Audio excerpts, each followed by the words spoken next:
අයිබෝන් දුවේ පුතේ අපි අද ඔයගොල්ලොත් එක්ක කතා කරන්න බලාපොරොත්තු වෙන්නේ උසස් පෙළ කලා විෂය ධාරාව මෙන්ම වාණිජ්‍ය විෂය ධාරාව යටතේ දරුවන් හදාරනු ලබන තර්ක ශාස්ත්‍රය හා විද්‍යාත්මක ක්‍රමය විෂයට අදාළ පාඩම් මාලාවේ 12 ශ්‍රේණියට අනුමත කරලා තියෙන ව්‍යුත්පන්නකරණය කියන පාඩම තමයි අපි අද ඔයගොල්ලොත් එක්ක සාකච්ඡා කරන්න බලාපොරොත්තු වෙන්නේ. ව්‍යුත්පන්නකරණයේදී වෙන්නේ මොකක්ද? සප්‍රමාණ තර්කයක නිගමනය. ඒ සඳහා දීලා තියෙන අනුමති රීතීන් යොදාගෙන పూర్ව අවයවයන්ගෙන් ගම්ම්‍ය කරගන්න ආකාරය පිළිබඳව තමයි ව්‍යුත්පන්නකරණයේදී අපි හදාරන්න බලාපොරොත්තු වෙන්නේ. එතකොට ළමයි සප්‍රමාණ තර්කයක නිගමනය අවයවයන්ගෙන් ගම්ම්‍ය කරන හැටි පියවරෙන් පියවර ඔප්පු කරලා පෙන්නන ක්‍රමවේදයක් මෙතන තියෙනවා. මේ ක්‍රමය ජ්‍යාමිතියේ යොදා ගන්න ප්‍රමේය සාධනයට සමානයි. එතකොට ඒ සඳහා අනිවාර්යයෙන්ම දීලා තියෙන තර්කය අපිට සිද්ධ වෙනවා සංකේතකරණයට නගන්න.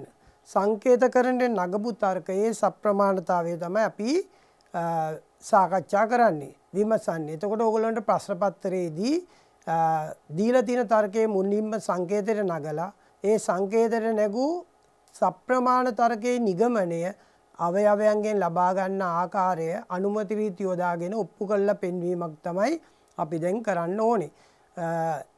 ඒ පිළිබඳව අපි තවදුරටත් බලමු මේ පාඩම් මාලාවේ අපේ මාතෘකාව ව්‍යුත්පන්නකරණය. සප්‍රමාණ තර්කයක් එසේ වන්නේ කවර රීතීන්ට අනුකූලවදයි තාර්කිකව විශ්ලේෂණය කරන ක්‍රමය තමයි ව්‍යුත්පන්නය කියලා කියන්නේ. තර්කයක අවයව ඇසුරෙන් නිගමනය සාධනය කර දැක්වීමක් තමයි අපි මේකදී කරන්න බලාපොරොත්තු වෙන්නේ. තර්කය සප්‍රමාණ වෙන ආකාරය පියවරින් පියවර දැක්වීම මෙහිදී සිදු කරනවා. මේ ක්‍රමය ජ්‍යාමිතික ප්‍රමේය සාධනයට සමානයි. ව්‍යුත්පන්න ක්‍රමයේදී භාවිතයට ගැනෙන අනුමති රීතීන් කීපයක් තියෙනවා. 10ක් අපි මේ මාතෘකාවේදී සාකච්ඡා කරන්න තියෙනවා. ඒ අනුමති රීතීන් යොදාගෙන තමයි අපි මේ ව්‍යුත්පන්නකරණය ගොඩනගන්නේ. අපි දැන් බලමු පළවෙනි අනුමති රීතිය.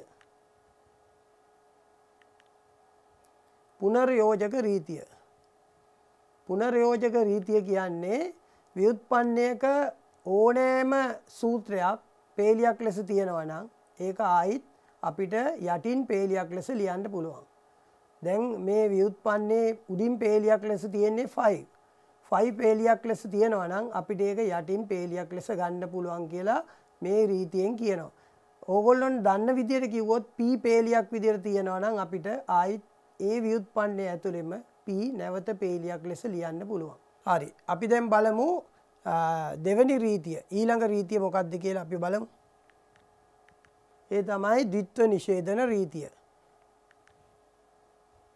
ඒ කියන්නේ ළමයි කිසියම් ව්‍යුත්පන්නයක දීලා තියෙන ඕනෑම සූත්‍රයක් දෙවරක් නිෂේධනය කරලා අපිට ලියන්න පුළුවන්. ඒක තමයි ඔයාලට පේන්නේ.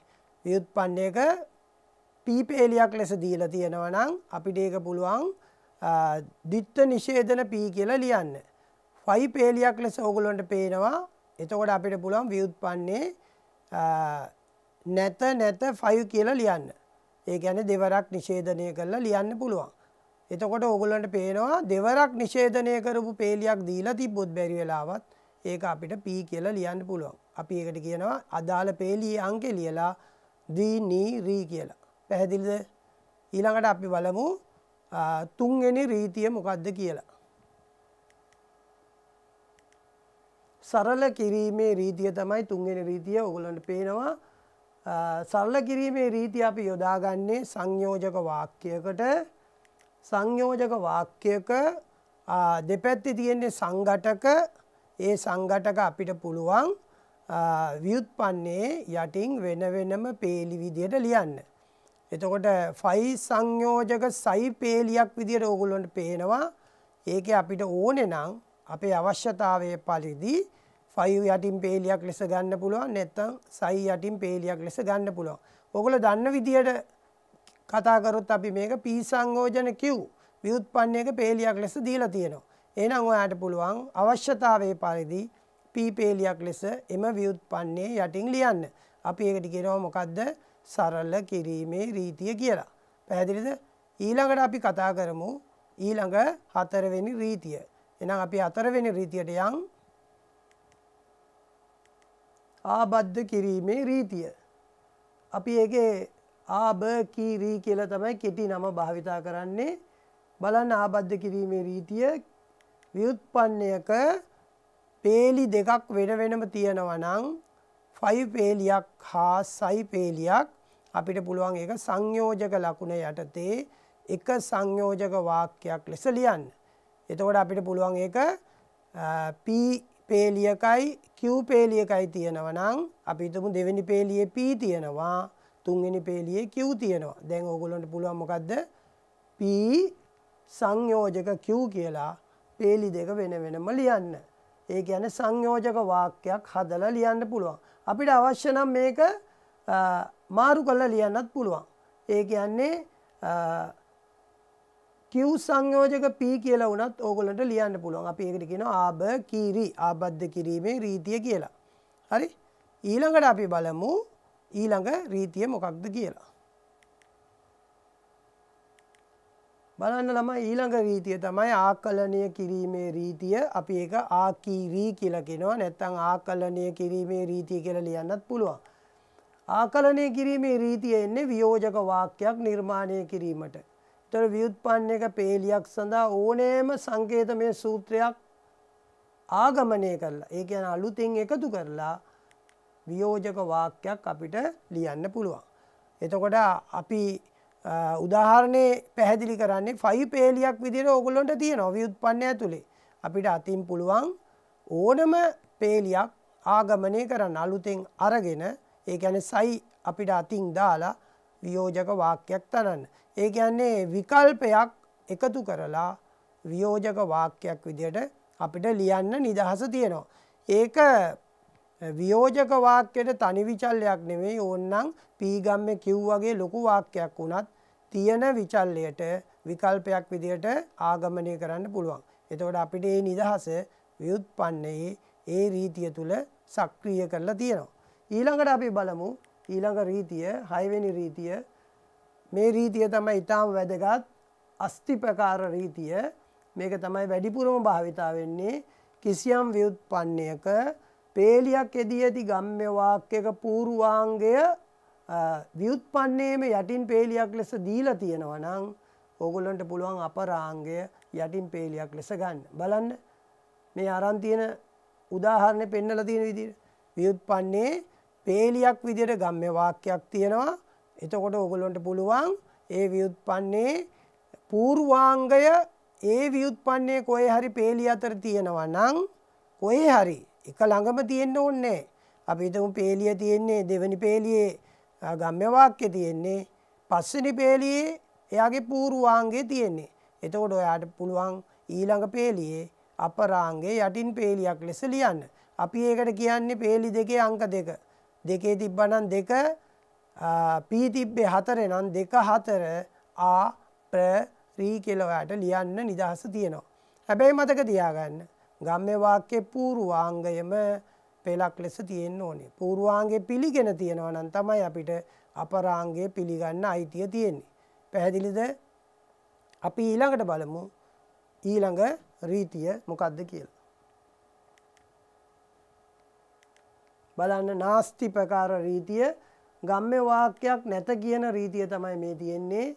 කිසියම් ව්‍යුත්පන්නයක පේලියක ගම්ම්‍ය වාක්‍යයක් දීලා තියෙනවා නම් ඒ ව්‍යුත්පන්නයේ අපරාංගය කොහේ හරි පේලියක් තුල ප්‍රතික්ෂේප කරලා තියෙනවා නම් ඒ කියන්නේ නිෂේධනය කරලා තියෙනවා නම් අපරාංගයට ප්‍රතිවිරුද්ධය ලියලා තියෙනවා නම් ඕගොල්ලන්ට පුළුවන් පූර්වාංගයේ නිෂේධනය ව්‍යුත්පන්නයේ යටින් පේලියක් ලෙස ලියන්න. පැහැදිලිද? ගම්ම්‍ය වාක්‍යයක p ගම්ම්‍ය q කියලා නම් පේලිය තියෙන්නේ දෙවෙනි පේලියේ තුන්වෙනි පේලියේ තියෙන්නේ not q නම් ඒ කියන්නේ අපරාංගයේ නිෂේධනය නම් ඕගොල්ලන්ට පුළුවන් ඊළඟ පේලියක පූර්වාංගය නිෂේධනය කරලා ලියන්න. ඒ කියන්නේ not p ලියන්න. එතකොට ඕගොල්ලෝ ලියන්නේ කොහොමද? 2ට 3 නාස්ති ප්‍රකාර රීතිය. පැහැදිලිද? දැන් බලන්න මේ අරන් තියෙනවා ගම්ම්‍ය වාක්‍යයක් තියෙනවා ෆයි ගම්ම්‍ය සයි සයි එක නිෂේධනය කරලා තියෙනවා ප්‍රතිවිරුද්ධ කරලා තියෙනවා පරස්පර කරලා තියෙනවා ඒ අවස්ථාවේ ඔයගොල්ලන්ට පුළුවන් ෂයි එක නිෂේධනය කරලා ලියන්න. අපි කිව්වොත් බත් කෑවොත් බඩ පිරේ කියලා බඩ පිරিলা නැහැ ඒ හින්දා බත් කෑවේ නැහැ කියලා ගන්න එකට සමාන එකක් තමයි මේ පෙන්නලා තියෙන්නේ. පැහැදිලිද? එතකොට ගම්ම්‍ය වාක්‍යයක පූර්වාංගය අපිට නිගමනය ලෙස ප්‍රතික්ෂේප කරන්න පුළුවන් අපරාංගයේ නිෂේධනය ඒ ගම්ම්‍ය වාක්‍යයේ පේලියක් ලෙස ව්‍යුත්පන්නයේ කොහේ හරි දීලා තියෙනවා නම් පමණයි. පැහැදිලිද? අපිට මේ රීති උල්ලංඝනය නොකර ඒ දීලා තියෙන රීත්‍යානුකූල භාවය ආරක්ෂා කරමින් අපි ව්‍යුත්පන්නයේ ඉදිරියට යන්න ඕනේ. ඊළඟ එක බලමු. නාස්ති අස්ති ප්‍රකාර රීතිය. අපි ඒක කෙටියෙන් කියන්නේ කොහොමද ළමයි? නා ආ ප්‍රරි. කොහොමද අපි ඒක ආයි කියන්නේ? නා ආ ප්‍රරි. නාස්ති අස්ති ප්‍රකාර රීතිය. මේ රීතිය එන්නේ වියෝජක වාක්‍යයක් පදනම් කරගෙන. ව්‍යුත්පන්නයක පේලියක් ලෙස වියෝජක වාක්‍යයක් තියෙනවා නම් ඒකේ කවර හෝ විකල්පයක් නිෂේධනය කළා ප්‍රතික්ෂේප කරලා තියෙනවා නම් අපිට පුළුවන් ඒකේ ඉතිරි විකල්පය පිළිගන්න. ඒ කියන්නේ ප්‍රතිජානනය කරන්න. ෆයි වියෝජක සයි කියලා ඕගොල්ලන්ට පේලියක් තියෙනවා නම් හරිද? ඒකේ ෆයි එක නිෂේධනය වෙලා තියෙනවා නම් ප්‍රතිවිරුද්ධ වෙලා තියෙනවා නම් ඕගොල්ලන්ට පුළුවන් යටින් පේලියක් ලෙස සයි ගන්න. දැන් අපි දන්න සංකේතයෙන් කතා කරොත් p ගම්ම්‍ය q කියලා නම් වියෝජක වාක්‍යය තියෙන්නේ. p වියෝජක q කියලා නම් ඒකේ ඔයාට තියෙනවා නම් p එක නිෂේධනය කළා කොහේ හරි පේලියක අපිට පුළුවන් q එක යටින් පේලියක් ලෙස ප්‍රතිජානනය කරන්න. ඒකින්ද තමයි මේකට නම දාලා තියෙන්නේ නාස්ති. විකල්පයක් ප්‍රතික්ෂේප කරද්දී අස්ති ඉතිරි විකල්පය පිළිගැනීම. ඒ තමයි නාස්ති අස්ති ප්‍රකාර රීතිය. මේ රීතිය ඉතාමත් වැදගත්. අපිට ව්‍යුත්පන්න කරණයේදී ගොඩක් මේ රීතිය උදව් වෙනවා. ඇය අද හෝ හෙට පැමිණෙයි කියලා තියෙනවා නම් ඇය අද එන්නේ නැහැ කියලා අපි දැනගෙන ඉන්නවා නම් අපිට ඇය හෙට එනවා කියලා නිගමනය කරන්න පුළුවන්. ඒක තමයි මේ සංකේතයෙන් අපිට ප්‍රකාශ කරන්නේ. අපි ඊළඟ රීතියට පිවිසෙමු.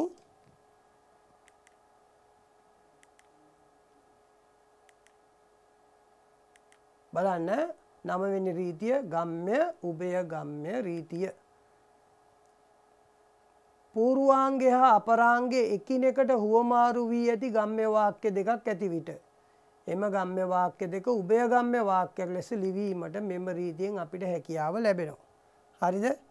ඒ කියන්නේ ළමයි ෆයි ගම්ම්‍ය සයි ව්‍යුත්පන්නේ පේලියක් ලෙස තියෙනවා.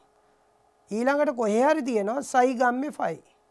දැන් අපිට පුළුවන් මේ පේලි දෙක කොහේ තිබ්බත් උභය ගම්ම්‍ය ලකුණ දාලා එක පේලියට ගේන්න. කොහොමද ගේන්නේ?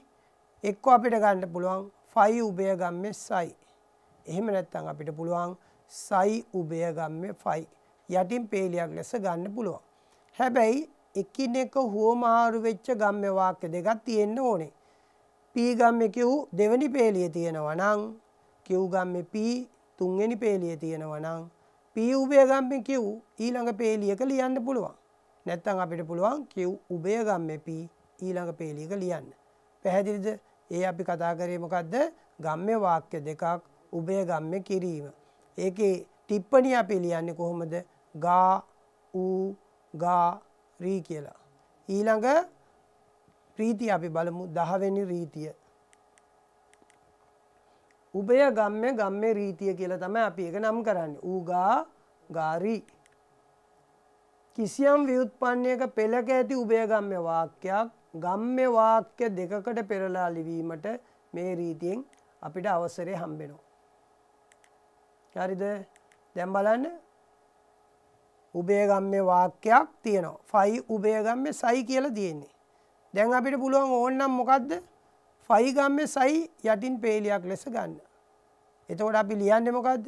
ඌගා ගාරි. එහෙම නැත්නම් ෆයි උභය ගම්ම්‍ය සයි දීලා තියෙනකොට අපිට පුළුවන් කොහොමද ලියන්න? අනිත් පැත්ත මාරු කළා සයි ගම්ම්‍ය ෆයි කියලා ලියන්න පුළුවන්.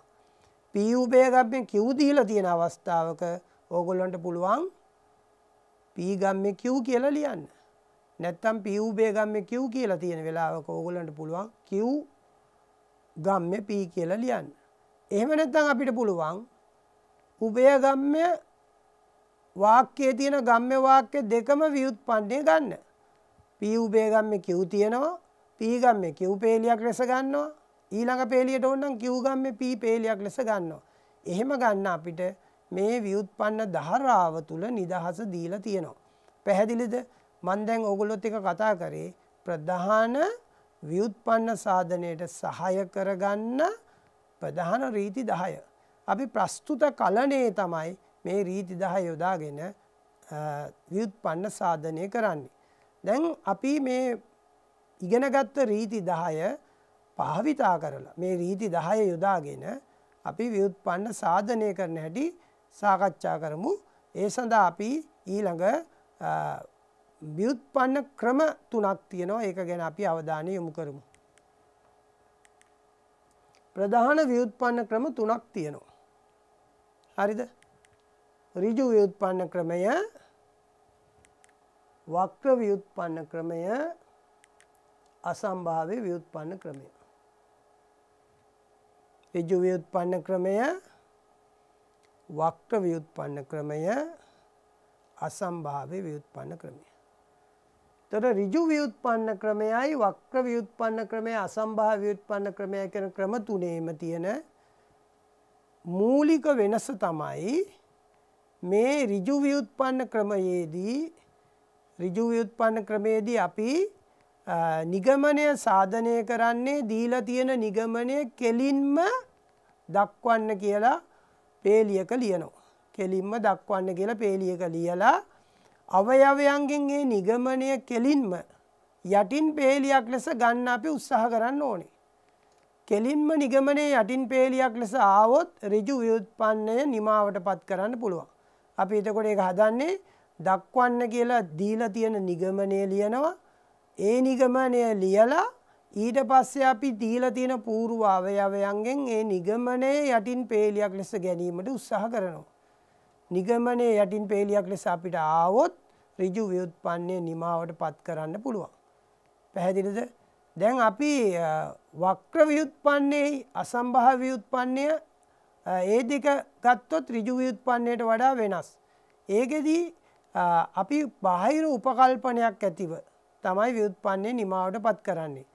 දක්වන්න කියලා ලියන නිගමනයම යටින් පේලියක් ලෙස පෙන්වන්නේ වක්‍ර ක්‍රමයේදීත් අසම්භාව්‍ය කර්මයේදීත්. හරිද? අපි ඒ ක්‍රමවලදී පෙන්වන්නේ නිගමනය උපකල්පනයක් සහිතව. එතකොට කිසිදු පූර්ව උපකල්පනයකින් තොරව තර්කයේ නිගමනය සාධනය කරන එක ඍජු ව්‍යුත්පන්නයයි.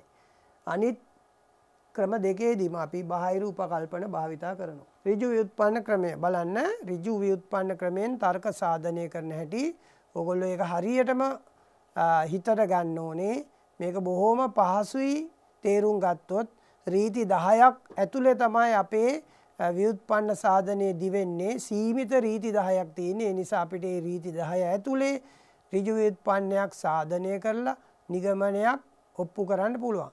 සමහර වෙලාවට රීති 10 අපිට පාවිච්චි වෙන්නේ නැහැ. එකම රීතියකින් විතරක් ඒක කරන්න පුළුවන්. සමහර වෙලාවට රීති 2-3කින් ඒක නිම කරන්න පුළුවන්. අපි ඍජු ව්‍යුත්පන්නයේ දිහා බලමු. බලන්න තර්කයේ නිගමනය වෙනම පේලියක් ලෙස ඔප්පු කරනවා අපි. ඒක කරන්නේ කොහොමද? මෙන්න මේ විදියට. දීලා තියෙන නිගමනය අපි පළවෙනි පේලියේ 1 කියලා ලියලා දක්වන්න කියලා ලියනවා. ඊට පස්සේ අපි අනිත් පේලිවල මේ නිගමනය ගන්න උදව් කරන අවයව ටික ලියනවා. හැබැයි අවයව ලියනකොට අවයව පළවෙනි අවයවේ ලියනවා නම් අපි අවයව 1 කියලා අපි හේතු ලියන්න ඕනේ. දෙවෙනි අවයවේ ලියනවා නම් අවයව 2 කියලා ලියන්න ඕනේ. ඊට පස්සේ අපිට කෙලින්ම නිගමනය ලැබෙන පේලියට ඒ ගත්ත අවයව වලින් ඒ නිගමනය ගන්න බලපාපු රීතිය දාන්න ඕනේ. අපි හිතමු පළවෙනි අවයවේ අපි ලියන එකයි දෙවෙනි අවයවේ ලියන එකයි ගැලපෙන්නේ අස්ථි ප්‍රකාර රීතියට නම් අපි කරන්නේ 2-3 අස්ථි ප්‍රකාර රීතිය කියලා නිගමනය යටින් පේලියක් ලෙස කෙලින්ම ඔප්පු කරනවා. දැන් නිගමනය යටින් පේලියක් ලෙස ඔප්පු වුණා නම් ඒකෙන් කියවෙන්නේ මොකද්ද? පූර්වාවයව සියල්ල සත්‍ය වන විට නිගමනය සත්‍ය වුණා. එතකොට අවයව සියල්ල සත්‍ය වන නිගමනය සත්‍ය තර්කයකට තමයි අපි කියන්නේ සප්‍රමාණ කියලා. එතකොට සප්‍රමාණතාවය අපි නිර්වචනය කරේ කොහොමද? අවයව සියල්ල සත්‍ය වන විට නිගමනය අසත්‍ය වෙන්න ඉඩක් නැහැ. එතකොට දැන් අපි ඔප්පු කරගත්තා නිගමනය සත්‍ය වුණා, ගම්ම්‍ය වුණා, ඔප්පු වුණා. දැන් මොකද්ද කරන්න ඕනේ? ඔප්පු කරන්න කියලා පළවෙනි පේලියේ ඕගොල්ලෝ ලියාගත්ත දක්වන්න පදය ඉරකින් කපනවා. දැන් ඕගොල්ලොන්ට ආකෘතියේ පෙන්නපු විදියට ඉරකින් පැහැදිලිව දක්වන්න පදය කපන්න ඕනේ. ඒ කියන්නේ කපා දානවා. නැත්තම් අපි ඒක ඔප්පු වුණා කියලා පෙන්නනවා. ඊට පස්සේ ඊට යටින් තියෙන පේලි කොටු අරහනකින් නිවැරදිව සමූහණය කරලා දක්වන්න ඕනේ. එතකොට ඒකින් කියවෙන්නේ තර්කයේ සප්‍රමාණයි කියලා. හැබැයි අපි මොන වෙලාවකවත් තර්කයේ සප්‍රමාණයි කියලා ව්‍යුත්පන්නයේ යට ලියන්නේ නැහැ.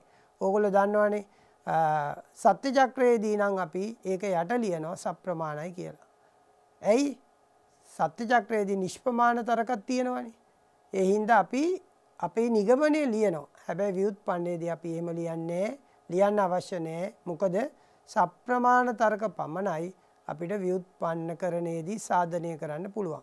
ඒ හින්දා ඍජු ව්‍යුත්පන්නයේදී මතක තියාගන්න නිගමනයම යටින් පේලියක් ලෙස අරන් පෙන්නන්න ඕනේ.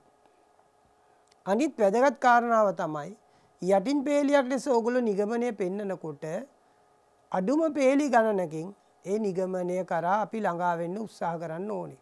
එතකොට තර්කයේ තියෙන ඔක්කොම අවයව නිගමනයට අවශ්‍ය නැත්තම් නිගමනය ඔප්පු කරන්න ඕනේ නැත්තම් අවයව තිබ්බ කියලා අපි ව්‍යුත්පන්නයේ ඔක්කොම අවයව ලියන්න ඕනේ නැහැ. අපි කරන්න ඕනේ නිගමනය ගම්ම්‍ය වෙන අවයව පෙලින් පෙළට ලියලා නිගමනය සාධනය කර දැක්වීම පමණයි. එහෙනම් අපි ඊළඟ එක බලමු කොහොමද එහෙම කරන්න කියලා. මේ බලන්න උදාහරණයක් දීලා තියෙනවා ඔයගොල්ලන්ට. මේ උදාහරණය P ගම්ම්‍ය Q තිත තියලා තියෙනවා. ඒ කියන්නේ අවයවයක් not Q අවයව දෙකයි දැන්. එම නිසා not P. දැන් මේකේ පළවෙනි අවයවය දෙවෙනි අවයවය කියලා අවයව දෙකක් තියෙනවා. ඊට පස්සේ තියෙනවා නිගමනයක්. දැන් මේකේ අපි නිගමනය මොකද කරලා තියෙන්නේ? අංක 1 ලියලා දක්වන්න කියලා not P ලිව්වා. පැහැදිලිද? ඒක තමයි අපිට ඔප්පු කරන්න තියෙන නිගමනය. හැබැයි අපි ඒක ඔප්පු කරන්නේ යටින් පේලියක් ලෙස. එහෙනම් මේ යොදාගෙන තියෙන ඍජු ව්‍යුත්පන්න ක්‍රමය. ඊළඟට අපි නිගමනය අඩංගු අවයවය හොයා ගන්නවා. ඒ තමයි P ගම්ම්‍ය Q. P ගම්ම්‍ය Q දෙවෙනි පේලිය ලියනවා. හරිද? එතකොට අපිට පුළුවන් දෙවෙනි පේලියේ P ගම්ම්‍ය Q ලිව්ව හේතුව ලියන්න අවයව 1 කියලා. තුන්වෙනි පේලියේ ඕගොල්ලොන්ට තියෙන්නේ ඒ P ගම්ම්‍ය Q එක්ක අනුමති රීතියක් සමග ගැලපෙන අවයවය ලියන්න. මේකේ නම් දීලා තියෙන්නේ අවයව 2යි. ඒ හින්දා ඕගොල්ලන්ට දෙවෙනි අවයවය ලියන්න වෙනවා. අවයව 2. දැන් ඕගොල්ලන්ට 2 3 රීති නාස්ති ප්‍රකාර රීතියට ගැලපෙනවා. එතකොට ඕගොල්ලන්ට not P හෙවත් නිගමනයේ යටින් පේලියක් ලෙස එනවා. දැන් නිගමනයේ යටින් පේලියක් ලෙස ආවයන් පස්සේ අපි අනුමති රීතියකින් අවයවයන්ගේ නිගමනය ගම්ම්‍ය වන ආකාරය තාර්කිකව විග්‍රහ කරලා තියෙන්නේ. දැන් අපිට අර නිගමනය ඔප්පු වෙච්ච හින්දා එක පේලිය අපි ලිව්ව දක්වන්න කියන පදය පැහැදිලිවම අපිට ඉරකින් කපලා දාන්න පුළුවන්. ඒක ලබා ගැනීමට උදව් වෙච්ච අවයව ටික එක කොටු වරහනකින් සමූහණය කරන්න පුළුවන්. ඔන්න ඔය ආකාරයට තමයි ඍජු ව්‍යුත්පන්නයක් අපි නිමාවට පත් කරන්නේ. පැහැදිලිද? ඊළඟට අපි බලමු තව උදාහරණයක්. මේ උදාහරණය ඔයගොල්ලන්ට පැහැදිලි වෙනවා නිගමනය සාධනය කරන ආකාරය.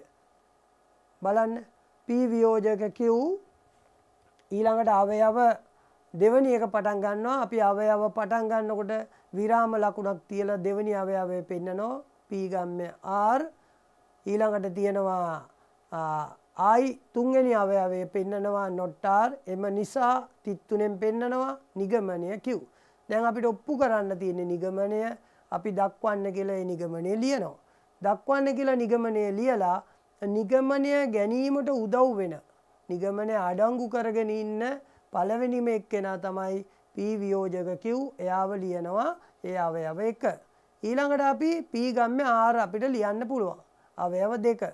දැන් අපිට P ගම්ම්‍ය Rට 4 වෙනි පේලියේ අවයව 3 ලිව්වම not R ලිව්වම අපිට හම්බෙනවා 2 3 නස්ති ප්‍රකාර රීතියෙන් P. not p අපිට යටින් පේලියක් ලෙස හම්බ වෙනවා. අපි ඒකට කියනවා 2 3 නා ප්‍ර රී කියලා. දැන් මේ හම්බෙච්ච not p අරගෙන ගිහිල්ලා අපිට පුළුවන් දෙවනි පේලියේ තියෙන p වියෝජක qට දාන්න. දැන් ඔබට පැහැදිලි වෙනවා අපි මේ අරගෙන ගිහිල්ලා දානවා කියන එකෙන් අදහස් කරන්නේ අර දෙවනි පේලියේ තියෙන වියෝජක වාක්‍යයට අපි ගොඩනගාගත්ත අවයවය සම්බන්ධ කරනවා. ඒක අපි සම්බන්ධ කරන්නේ අංක වලින්. ඒ නිසා අංක නිවැරදිව හේතු විදිහට ලියන්න මතක තියාගන්න. එතකොට අපි අංක ලියන්නේ 2 5 නාස්ති අස්ති ප්‍රකාර රීතිය. එතකොට අපි දන්නවා නාස්ති අස්ති ප්‍රකාර රීතිය කියන්නේ වියෝජක වාක්‍යයක විකල්පයක පරස්පරයක් තියෙනවා නම් විකල්පය පිළිගන්න පුළුවන්. දැන් අපිට මොකද වුනේ? අපිට ඕන කරන Q 6 වෙනි පේලියෙන් සාධනය වුණා. ඒ යටින් කෙලින්ම ඔප්පු වෙච්ච හින්දා මේක ඍජු ව්‍යුත්පන්න ක්‍රමයක්. දැන් Q සාධනය වුණාන් පස්සේ දැන් අපි මොකද කරන්නේ? අනිවාර්යෙන්ම දක්වන්න කියන පදය අපිට ඉරකින් කපලා දාන්න පුළුවන්. ඊට යටින් තියෙන නිගමනය ඔප්පු කරන්න උදව් වෙච්ච අවයව එක වරහනකට කොටු වරහනකට සමූහණය කරන්න ඕනේ. දැන් අපි දන්නවා ළමයි ගොඩක් ළමයි අතින් වෙන වැරද්දක් තමයි මේ දක්වන්න පදය කපන්න මතක නැති වෙන එක. එතකොට ව්‍යුත්පන්නය නිම කරලා තිබ්බා වගේ පෙනුනත් කොටු වරහනෙන් ලියලා වහලා තිබ්බත් ඔප්පු කරලා නෑ වගේ තමයි පේන්නේ. ඒ නිසා මතක තියාගන්න දක්වන්න පදය ඉරකින් කපා දාන්නම ඕනේ. අපි බලමු තව එකක් උදාහරණයක් ඔයගොල්ලන්ට ගන්න පුළුවන්. මේ උදාහරණ දෙසට හැරෙන්න p සංයෝජක q එම නිසා p වියෝජක r සංයෝජක q වියෝජක s. මේ ව්‍යුත්පන්නය සාධනය කරනකොට අපි දක්වන්න කියලා නිගමනය කෙලින්ම ලියනවා. p වියෝජක r සංයෝජක q වියෝජක s. ඊළඟට අපිට දීලා තියෙන එකම එක අවයවයයි. ඒ අවයවය තමයි p සංයෝජක q. ඒකෙන් අපිට පුළුවන් p පල්ලෙහාට සරල කරන්න. එතකොට දෙකේ ඉන්න p සාකීරී රීතිය දාලා අපි තුන්වෙනි පේලිය ලියනවා. හතරවෙනි පේලියේ පුළුවන් දෙකේ ඉන්න q අපිට ලියන්න සරල කරලා. දැන් ඕගොල්ලන්ට පේනවා තුනේ ඉන්න p පස්වෙනි පේලියේ අතින් ආරව ආගමනය කරලා අලුතෙන් එකතු කරලා වියෝජක වාක්‍යයක් බවට පරිවර්තනය කරලා තියෙනවා. දැන් මේ වියෝජක වාක්‍ය අපිට ඕන කරන නිගමනය සාධනය කරන්න ඕන කරන එක්කෙනෙක්.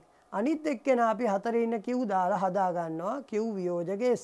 එතකොට s කියන්නේ මේ ව්‍යුත්පන්නයේ කොහෙවත් අවයව වලත් හිටපු එක්කෙනෙක් නෙමෙයි. අපි යාව අතින් ගත්තා. අපි ඒකට කියනවා ආගමනය කරනවා. අලුතින් ගෙන්න ගන්නවා.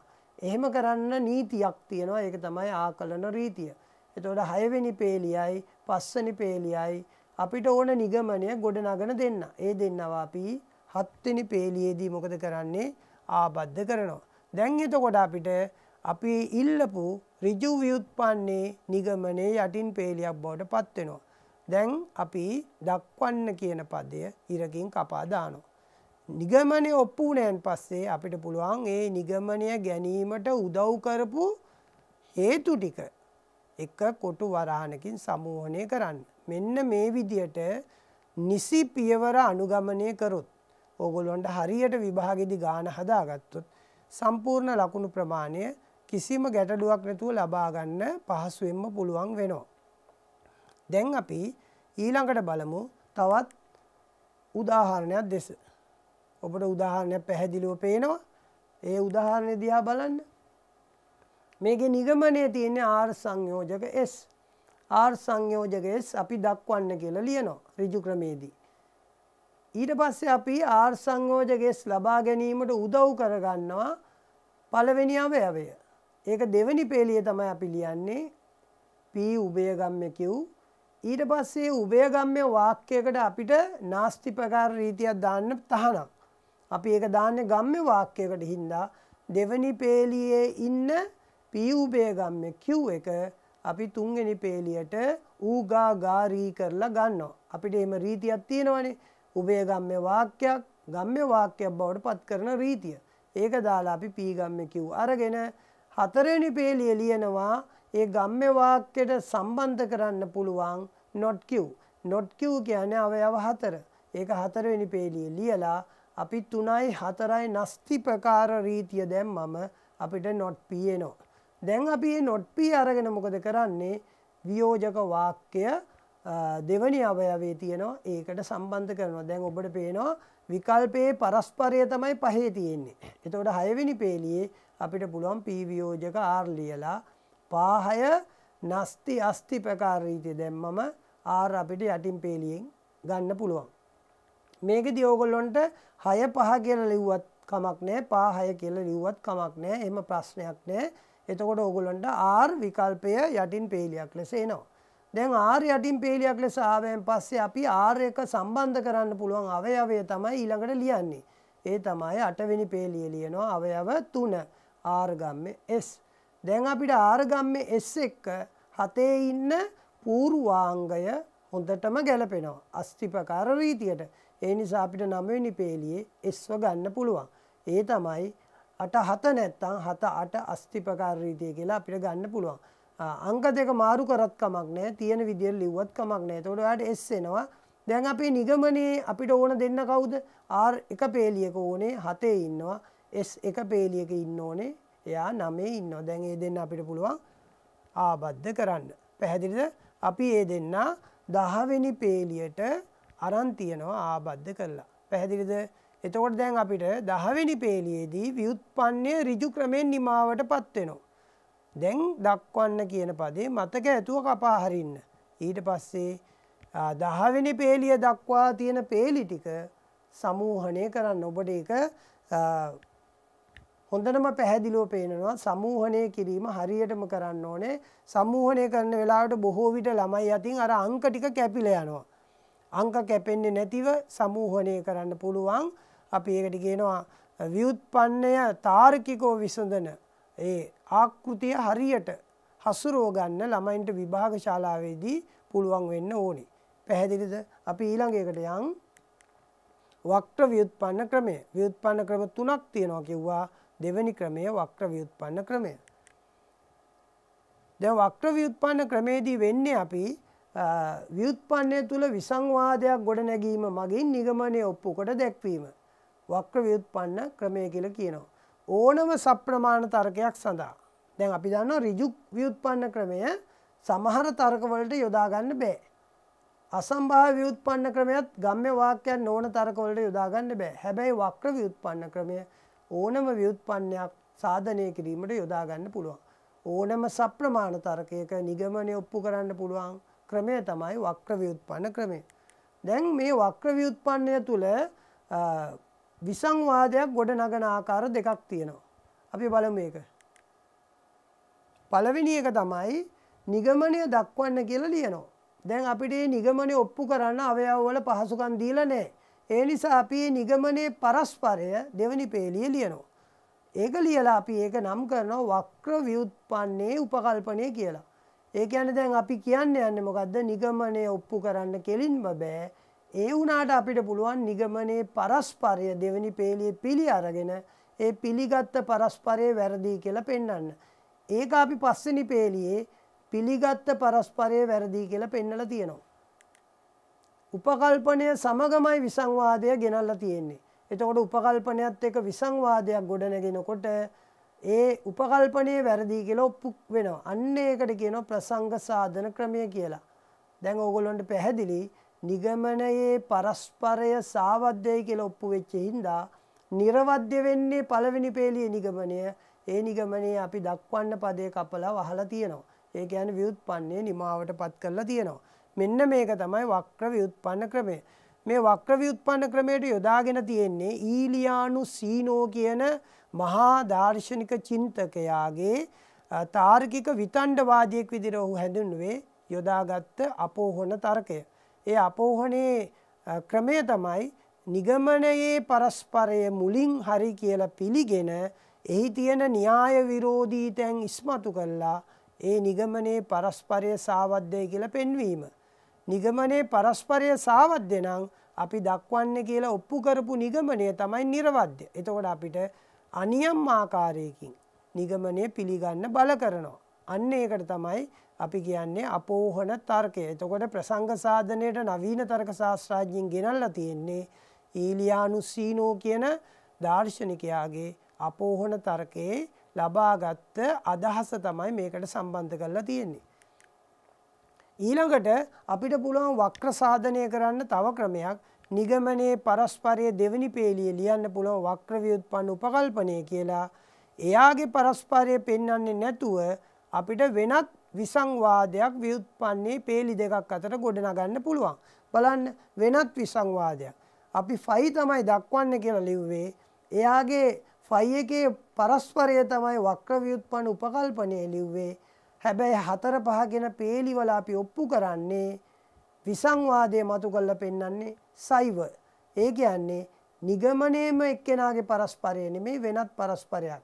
මේකත් වක්‍ර ව්‍යුත්පන්නය සාධනය කරන තවත් ක්‍රමයක්. එතකොට ඔබට පේනවා වක්‍ර ව්‍යුත්පන්න ක්‍රමය යොදා ගන්න පුළුවන් ක්‍රම දෙකයි. නිගමනයේම පරස්පරය වැරදි කියලා ඔප්පු කිරීම, අනිත් එක නිගමනයේ පරස්පරය ඊළඟ පේළිය ලියලා ඒක වැරදි කියලා වෙනත් පරස්පරයන් දෙකක් මතු කරලා පේලි දෙක ඔප්පු කිරීම.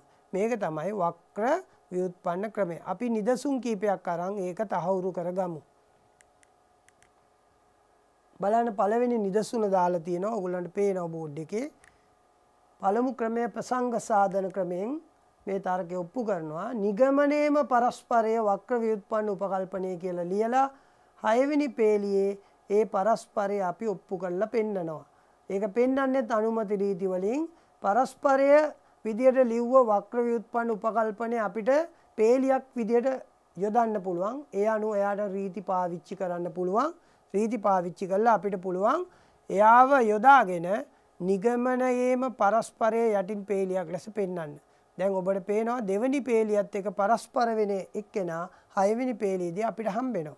දැන් ඒ දෙන්න පරස්පර වීමෙන් මොකද උනේ? නිගමනයේ පරස්පරය සාවද්දය කියලා ඔප්පු කරා. ඒ අනුව අපිට නිර්වද්‍ය වෙන්නේ කවුද? නිගමනය. ඒ කියන්නේ අපිට not p යටින් පේලියක් ලෙස පෙන්වන්න පුළුවන්. දැන් අපි not p පෙන්වුවේ කොහොමද? කෙලින්ම යටින් පේලියක් ලෙස නෙමෙයි. p හා not p අතර විසංවාදයේ ඉස්මතු කළා තමයි පළවෙනි පේලියේ ඉන්න ව්‍යුත්පන්නයේ නිමාවට පත් කරන්නේ. ඒතර නිගමනයේ ඔප්පු කරපු ප්‍රසංග සාධන මූල ධර්මයේ තමයි ඔබ ඒ හොඳටම අධ්‍යයනය කරේ.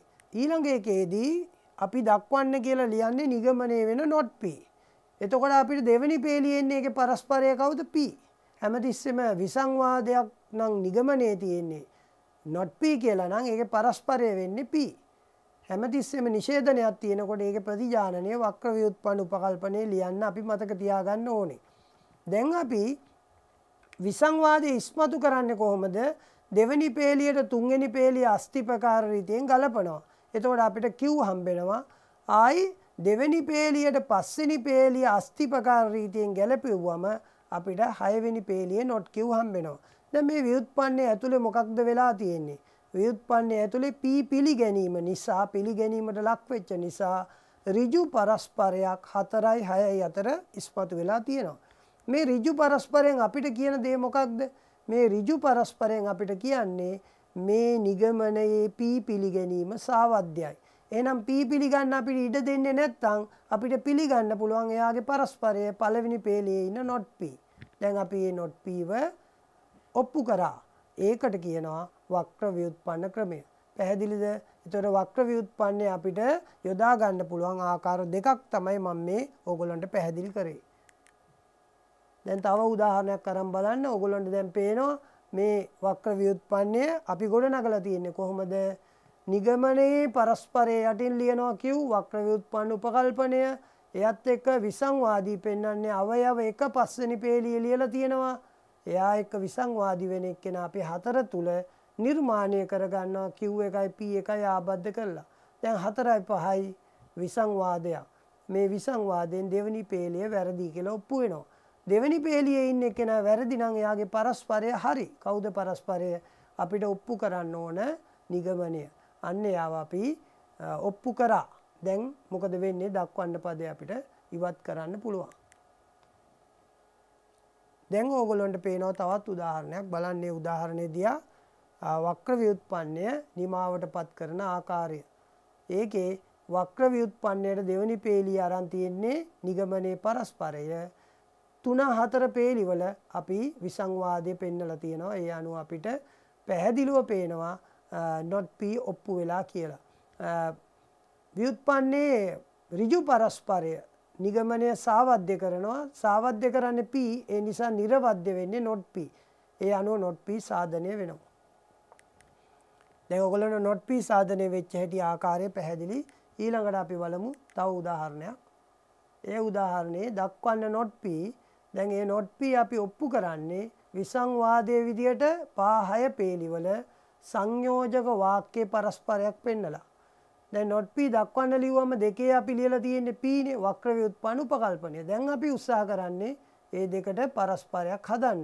5 6 පේලිවල ඔයගොල්ලන්ට පේනවා විසංවාදයේ මතු වෙලා තියෙනවා. ඒ අනුව නිමාවටපත් වෙනවා වක්‍ර ව්‍යුත්පන්නය.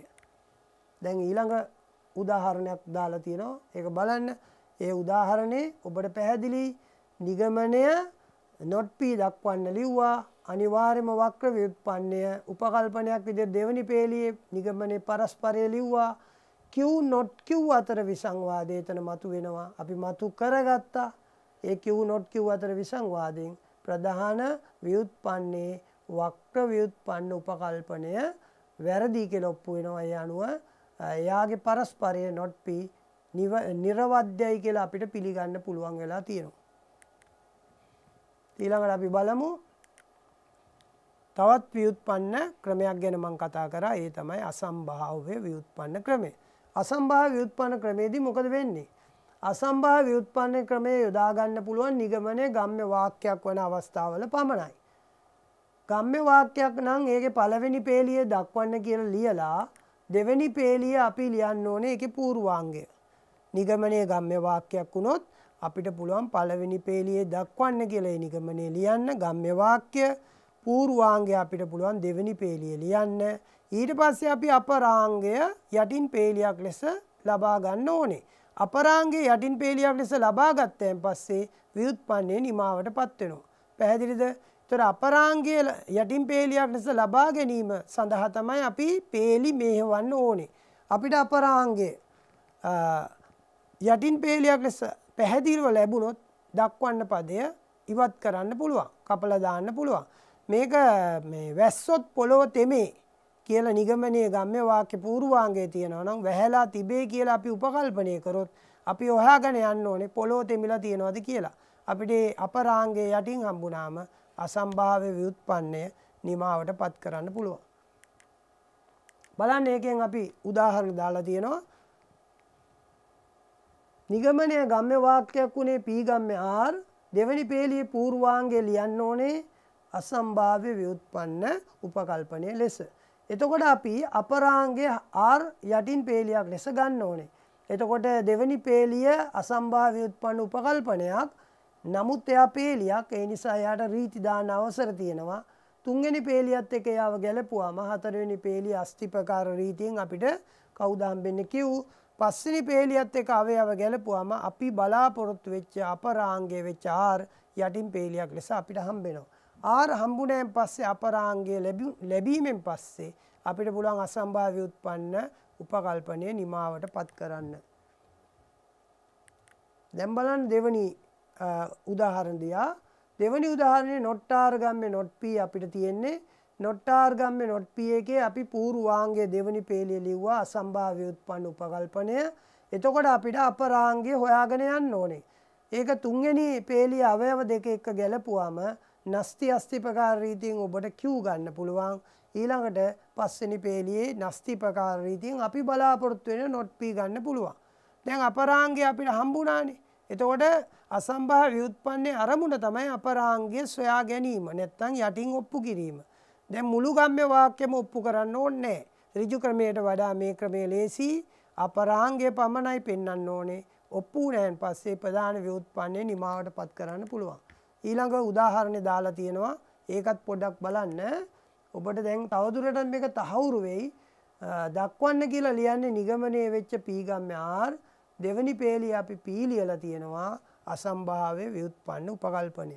ඒ p හම්බුණෙන් පස්සේ අපිට යටින් පේලියක් ලෙස r ලබා ගන්න පුළුවන්. ඊළඟ උදාහරණේ දක්වන්න කියලා p ගම්ම u තියෙනවා. ඔබ බලන්න P අසම්භාව්‍ය ව්‍යුත්පන්න උපකල්පනයේ ලිව්වම අපිට 9 වෙනි පේලියේ U යටින් පේලියක් ලෙස හම්බ වෙනවා. 9 වෙනි පේලියේ U යටින් පේලියක් ලෙස හම්බුණාන් පස්සේ අපිට නිගමනය නිමාවට පත් කරගන්න හැකියාවක් තියෙනවා. දැන් අපේ අසම්භාව්‍ය ව්‍යුත්පන්න උපකල්පනය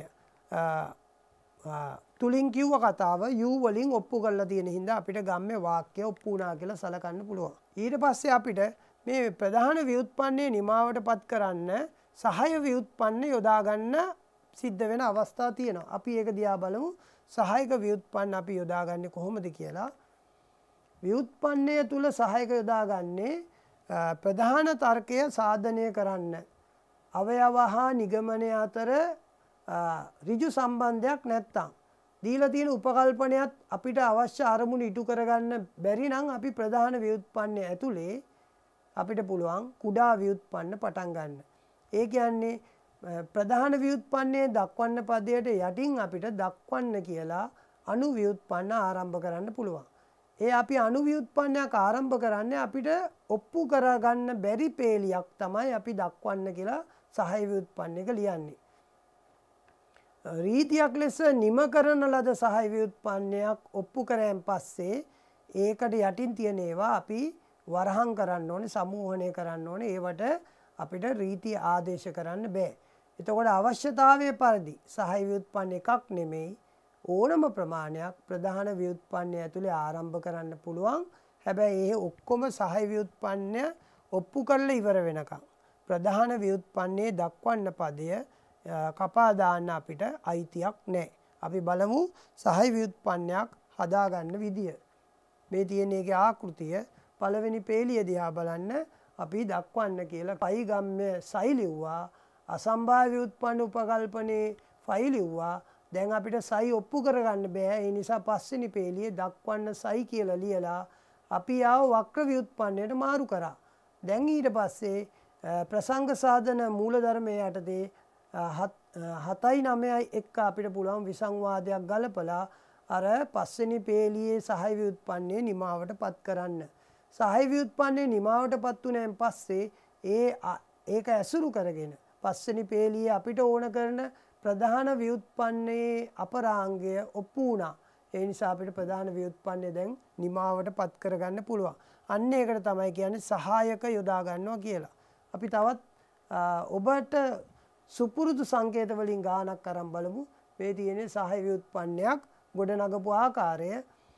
ප්‍රධාන ව්‍යුත්පන්නයේ අපි ලියන්නේ නිගමනය වූ සංයෝජක වාක්‍ය. මේ සංයෝජක වාක්‍යයේ ඍජු පරස්පරය අපි දෙවෙනි පේලියේ වක්‍ර ව්‍යුත්පන්නයට මාරු කරනවා. මොකද අපිට P සංයෝජක not Q කෙලින්ම ලබා ගන්න මගක් නැති හින්දා. දැන් අපි මේ සංයෝජක වාක්‍යයේ පරස්පරය හදන්න නම් ප්‍රසංග සාධනයෙන් හදනවා නම් දෙකට විසංවාදයේ P සංයෝජක not Q හදන්න ඕනේ. ඒ සඳහා අපිට P අවශ්‍යයි. අපේ මේ අවශ්‍යතාවය අනුව අපි තුන්වෙනි පේලියේ සහාය ව්‍යුත්පන්නය පටන් ගත්තා. ඒ සහාය ව්‍යුත්පන්නය අපි වක්‍ර ව්‍යුත්පන්නයට මාරු කරලා Q not Q අතර විසංවාදයක් හදලා තියෙනවා. ඒ විසංවාදය තුලින් අපිට not P වැරදි කියලා ඔප්පු කරලා ඒ අනුව P හරි කියලා ඔප්පු කරන්න පුළුවන්. දැන් තුන්වෙනි පේලිය අපි ඔප්පු කරපු P පාවිච්චි කරලා අපිට පුළුවන් අපිට ඕන කරන not Q එක එළියට ගන්න. කොහොමද අපි ගත්තේ? තුන්වෙනි පේලියට 9 වෙනි පේලිය අස්ති ප්‍රකාර රීතිය සම්බන්ධ කරාම අපිට හම්බ වෙනවා කවුද? not Q. දැන් P එකයි not Q එකයි ආබද්ධ කරාම අපිට දෙවෙනි පේලියේ ඍජු පරස්පරය හම්බ වෙනවා ප්‍රසංග සාධනයෙන්. ඒ අනුව ප්‍රධාන ව්‍යුත්පන්නය වක්‍ර ව්‍යුත්පන්නයෙන් නිමාවටපත් වෙනවා. පැහැදිලිද? මේ තමයි ප්‍රධාන ව්‍යුත්පන්නය තුල සහාය ව්‍යුත්පන්න යොදා ගැනීම. පැහැදිලි? එතකොට අපි දැන් සහාය ව්‍යුත්පන්න යොදාගෙන ප්‍රධාන ව්‍යුත්පන්නයක් තුල තර්කයක් ගොඩනගන ආකාරය තමයි ඔබ මේ දැක්කේ. අපි තවත් එක සහාය ව්‍යුත්පන්නයක් යොදා ගන්න හැටි ඔබට දරබන්න පුළුවන්. සහාය ව්‍යුත්පන්නයක් යොදාගත්ත හැටි වියෝජක වාක්‍යයක බලන්න. අපි දෙවෙනි පේලියේ පරස්පරය ලියලා Q අපි සහයට අරගෙන ඒක නිමාවටපත් කළා ප්‍රධාන ව්‍යුත්පන්නය නිම කරනවා 13 වෙනි පේලියයි දෙවෙනි පේලියයි විසංවාදයක් ඇති කළා. දෙවෙනි පේලියට 13 වෙනි පේලිය ගොඩනගන්නේ සහාය ව්‍යුත්පන්නයක් ආධාරයෙන්. ඒතකොට ප්‍රධාන ව්‍යුත්පන්නය නිමාවටපත් වෙනවා. ඔන්න ඔය ආකාරයට අපිට පුළුවන් ප්‍රධාන ව්‍යුත්පන්න ඇතුලේ සහාය ව්‍යුත්පන්න යොදාගෙන ව්‍යුත්පන්න සංකීර්ණ වෙන අවස්ථාවක තියෙන තර්ක සාධනය කරන්න. දැන් මේ තර්ක සාධනයේදී ඊටමත් වැදගත් වෙන දේ තමයි සහාය ව්‍යුත්පන්නයක් ගන්නකොට අපි මතක තියාගන්න ඕනේ අපිට තර්කය ඔප්පු කරන්නට උදව් වෙන පේලියක් තමයි සහාය ව්‍යුත්පන්නයට ගන්න ඕනේ. හැබැයි මතක තියාගන්න පේලියක් ඇතුලේ දීලා තියෙන කිසිම අවයවයක් අපිට දක්වන්න කියලා ලියන්න බෑ. වෙන වචන වලින් කියනවා නම් ඔබට දීලා තියෙන තර්කයේ අවයවයක් දක්වන්න කියලා ලියන්න බෑ. අවයවයක් දක්වන්න කියලා ලියන්න දෙයක් නෑ. ඒක පේලියක් ලෙස ලියලා තියෙන එකක්. අපිට සහාය ව්‍යුත්පන්නයට අපි ගන්න නිගමනය සාධනය කරන්න සහාය වෙන පේලි පමණයි. ඒක හොඳින් මතක තියාගන්න. එහෙම නැතුව අපිට අනවශ්‍ය විදියට සහාය ව්‍යුත්පන්න ගොඩක් අරගෙන ව්‍යුත්පන්න නිමාවටපත් කරොත් ඔබ වැඩිපුර පේලි පාවිච්චි කළා තර්කයක් සාධනය කිරීමේ කියන දෝෂයට යටත් වෙනවා. එතකොට ඔබට විභාගයේදී ප්‍රධානය කරන්නට තිබෙන ලකුණ නොලැබී යන්න පුළුවන්. අවයවයන්ගෙන් තාර්කිකව ගම්‍ය වෙන කොටස අපි ලබා ගන්න ඕනේ. ඉතිරි කොටස අපි සහාය ව්‍යුත්පන්නයක් යටතේ නිමාවටපත් කරන්න ඕනේ. මම හිතනවා ඔබට දැන් පැහැදිලි වෙන්න ඇති ව්‍යුත්පන්න රීති 10ක් පාවිච්චි කරලා ව්‍යුත්පන්න ක්‍රම 3ක් පාවිච්චි කළා. ඒ කියන්නේ ඍජු ව්‍යුත්පන්නය, වක්‍ර ව්‍යුත්පන්නය, අසම්භාව්‍ය ව්‍යුත්පන්නය කියන ක්‍රම 3 හරහා අපි තර්ක සාධනය කරා සප්‍රමාණ තර්ක. ඒ සාධනය කරනකොට අපිට යම් අවස්ථාවක දීලා තියෙන අවයව වලින් ගන්න තියෙන උදව්ව මදි නම් අපි උපක්‍රමයක් යොදනවා ව්‍යුත්පන්නයේ යටතේ අනු ව්‍යුත්පන්න දක්වන්න කියලා ලියලා අපේ අරමුණ කරා ළඟා වෙන්න. මේක තමයි අපි හැමතිස්සෙම කරන්න ඕනේ. අපිට යම්කිසි ගැටලුවක් මතුවුනහම අපිට ඒ ගැටලුවට සපෝට් කරන අවයව අපි ළඟ තියෙන අත්දැකීම් වලින් ප්‍රමාණවත් නොවන විට අපි ඒ සඳහා වෙනත් උපකල්පන වලට ගිහිල්ලා ඒ උපකල්පන සහාය කරගෙන අපි ජීවිත ප්‍රශ්න ගැටලු විසඳ ගන්න ඕනේ කියන එක තමයි අපි මේ පාඩමෙන් ඔබට මේ දෙන්නේ. ඒ නිසා අපි මේ තර්ක සාධනය කිරීම, ජ්‍යාමිතිය කරන ප්‍රමේය සාධනය කිරීම වැනි ඒවායින් අපි ජීවිතයේදීත් කියන්නේ ජීවිතය නැමැති ව්‍යුත්පන්නය සාධනය කරගන්නකොට ඔබ ළඟ තියෙන අවයව, ඔබ ළඟ තියෙන පහසුකම් ඔබට ප්‍රමාණවත් නොවන විට ඔබ උපකල්පන සහිතව වෙනත් පහසුකම් ලබාගෙන අපි මේ තර්ක සාධනය කිරීම තුළින් ජීවිතය සාධනය කරගන්න ඕනේ. අපි දැන් මේ පාඩමෙන් ව්‍යුත්පන්න රීති 10ක් ඉගෙන ගත්තා. ව්‍යුත්පන්න ක්‍රම 3ක් ඉගෙන ගත්තා. ඒ ව්‍යුත්පන්න ඇතුලේ සහාය ව්‍යුත්පන්න යොදාගත්ත ඇති ඉගෙන ගත්තා. අපි යලිත් දවසක මේ පාඩමෙන් හමු වෙමු. එහෙනම් සියලු දෙනාටම ආයුබෝවන්.